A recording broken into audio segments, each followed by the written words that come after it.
Oui, je sais, ça fait 3 semaines que j'ai pas sorti de vidéo et j'en suis désolé. Mais j'avais un peu envie de me reposer et mettre YouTube de côté. Mais oui, bien sûr, comme si tu travaillais beaucoup. Ouais, mais c'est pas toi qui décide. Enfin bref, salut à tous, c'est Chaser et aujourd'hui je vais vous présenter deux animés prodigieux.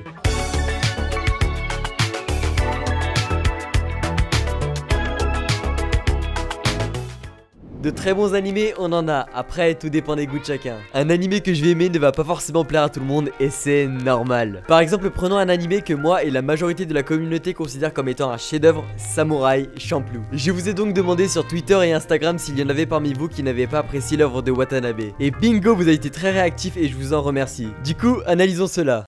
Pour ma part, je trouve que l'anime a pris un coup de vieux qui le rend assez dur à apprécier à cause des standards d'animation très élevés aujourd'hui. Par ailleurs, je ne suis pas fan de l'ambiance hip-hop jazz.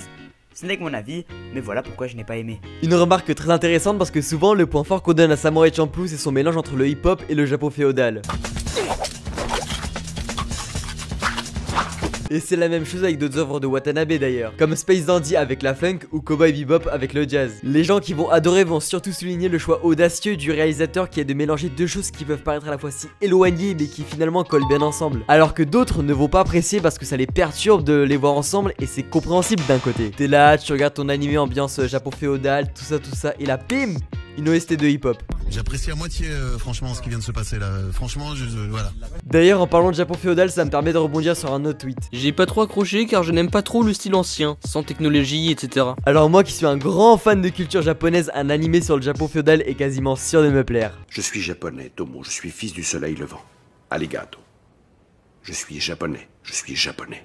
Mais d'un côté je me dis que plusieurs personnes n'arrivent pas à accrocher à ce style d'animé car ils ne peuvent sûrement pas se projeter de là-dedans comme un animé plus ressemblant à notre époque par exemple. Ou plus simplement parce qu'ils n'apprécient pas trop ce côté ancien du Japon qui peut-être les ennuie. En tout cas je trouve ça cool de voir que malgré que l'univers n'attirait pas les personnes qui m'ont répondu, d'avoir quand même regardé Samurai Champloo et de s'être fixé leur propre avis là-dessus. Parce qu'on a beau dire que tel ou tel animé est génial ou que c'est un chef-d'œuvre, et bah c'est pas le cas pour tout le monde. Mais il ne faut surtout pas juger une œuvre à son visuel parce que ça se trouve il va finir par être un de vos animés préférés. C'est comme si tu jugeais une personne sur son physique. Non, c'est complètement débile. Il faut voir ou connaître avant de donner son avis. Alors s'il vous plaît, les deux animés que je vais vous présenter aujourd'hui, je sais qu'ils sont connus, mais je sais surtout que c'est que de noms. Parce que j'ai quand même voulu m'en assurer, alors j'ai posé la question sur Twitter si vous avez vu Code Geass et à ma grande surprise, 50% des votants ne l'ont pas vu. Mais ce n'est pas grave en soi, parce que quand une personne vous dit « Oh mon dieu, t'as pas vu Code Geass ?» c'est juste que la personne adore tellement cet animé que pour lui c'est impossible de pas l'avoir vu. Et je pense que vous aurez eu la même réaction si une personne n'avait pas vu votre animé préféré. Mais s'il vous plaît, je serais heureux si vous visionnez ces deux animés. Après si vous aimez ou n'aimez pas, ça ne regarde que vous. Mais si vous les avez pas encore vus, au moins essayez de les regarder. Enfin bref, assez de blabla et passons directement aux présentations. Ah là là, Code Geass, il fait très facilement partie de mon top 10 de mes animés préférés. Et en grande partie grâce à sa fin qui m'a mis sur le cul. Clairement la meilleure fin d'animé tout confondu pour moi. Mais avant d'en dire plus, laissez-moi vous faire un rapide synopsis. Dans un monde uchronique, un nouvel empire du nom de Britannia écrase les forces japonaises, faisant ainsi du pays du soleil levant une de ses colonies. Le peuple est alors divisé en deux. Les anciens japonais, nommés à présent Eleven, vivant dans des ghettos, discriminés par l'autre partie de la population, les Britanniens. Bien sûr, les Eleven n'acceptent pas leur situation et des mouvements rebelles pour gagner leur indépendance. Malheureusement, ces derniers manquent cruellement de moyens pour faire tomber leur bourreau. En effet, le manque de stratégie et de Knightmare développé se fait extrêmement ressentir. Mais la donne va changer quand un Britannia du nom de Lelouch va rejoindre leur rang. Prince déchu de Britannia, celui-ci souhaite au plus profond de lui faire tomber l'empire de son père pour venger sa mère et sa sœur. Et l'occasion se présentera quand il recevra le Geass, un pouvoir qui lui permet de contrôler la pensée de toutes les personnes qui croiseront son regard. Mais pour ne pas se faire démasquer, il se cachera sous le personnage de Zero et rejoint les Eleven pour créer ainsi l'organisation des Chevaliers Noirs. Voilà pour ce qui est du synopsis. Alors tout d'abord, j'aimerais commencer par lister quelques raisons qui ont pu empêcher certaines personnes de le visionner. J'ai reçu pas mal de messages me disant que les animés mecha gênent. En soi, je suis d'accord, j'en suis pas un hyper fan non plus. Mais dans le cas de Code Geass, même si ces derniers jouent leur rôle important du fait que ce soit le moyen de combattre le plus efficace, on en fait très facilement abstraction car on est surtout ici pour voir les enjeux de l'œuvre. En effet, les enjeux politiques, la propagande, la discrimination ou encore les secrets qui tournent autour du Geass sont tellement prenante que t'en oublies les trucs qui peuvent te perturber. Par exemple, un truc tout con qui me perturbait au début de mon visionnage, c'était la morphologie des persos. Non mais attendez, on dirait des ficellos les mecs, même Kenny n'est pas aussi maigre. Mais bon, en contrepartie, que c'est stimulant d'avoir des personnages comme le louche neuroculant devant rien, intelligent et ayant un calme sans pareil pour que ses plans se concrétisent. En plus, son Guy c'est tellement cheaté que ça envoie du rêve. Bref, sinon pour parler un peu plus technique, c'est Sunrise qui s'est occupé de ce chef-d'œuvre. En même temps, quand tu vois leur catalogue, tu vois que les animés mecha c'est leur dada. Hashtag Gundam pour citer le plus connu. Après, vous avez l'opening 1 tellement culte que vous avez forcément dû l'entendre quelque part. Et amateurs de Sakuga, ne vous inquiétez pas, vous serez servis. L'anime compte 2 saisons de 25 épisodes chacune et est terminé. Et je vous le rappelle parce que je suis chiant, qui est la meilleure fin, tout animé confondu pour moi. Il est disponible sur Netflix ainsi que ADN. Par contre, attention à Netflix parce qu'il n'y a que la saison 1. Ah oui, et au fait, je préfère Kalena Situ.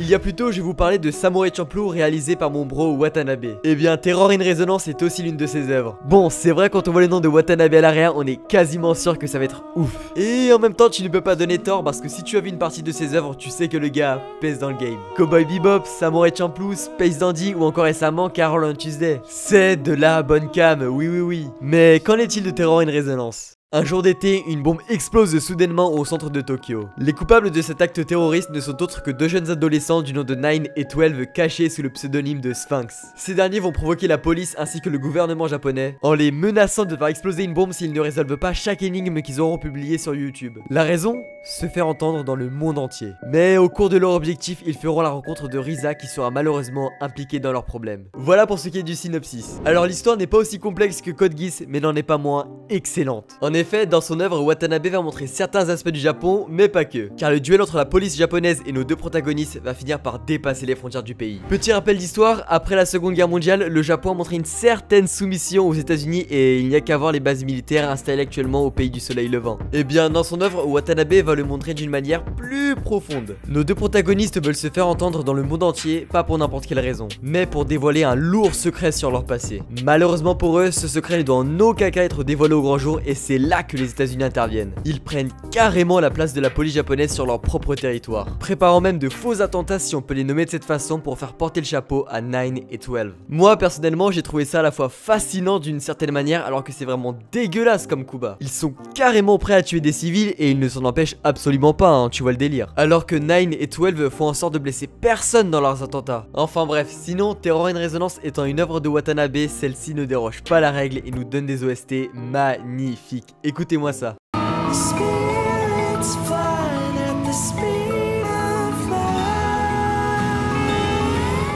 Un vrai terre de douceur. On a limite envie de se dire mais pourquoi que 11 épisodes? Parce que tu enchaînes les épisodes sans t'en rendre compte. Pour vous dire, dès que j'ai commencé l'animé, je l'ai fini dans la soirée. En plus, je vais pas vous spoil mais la fin elle est ouf. Alors foncez le voir si vous ne l'avez pas encore vu. Il est disponible sur Wakanim et Netflix. Voilà, ce sera tout pour cette vidéo. Encore désolé pour le retard mais ne vous inquiétez pas, je suis enfin en vacances. Alors je serai beaucoup plus focus sur les vidéos. Alors n'oubliez pas le pouce bleu, le commentaire ainsi que l'abonnement, ça m'apporte un énorme soutien. Sinon n'oubliez pas de rejoindre le Discord, on est bientôt 1000 membres et ça serait super cool qu'on y arrive. Et suivez-moi sur Twitter et Insta, c'est super important. Enfin bref, c'était Shizer et je suis de retour.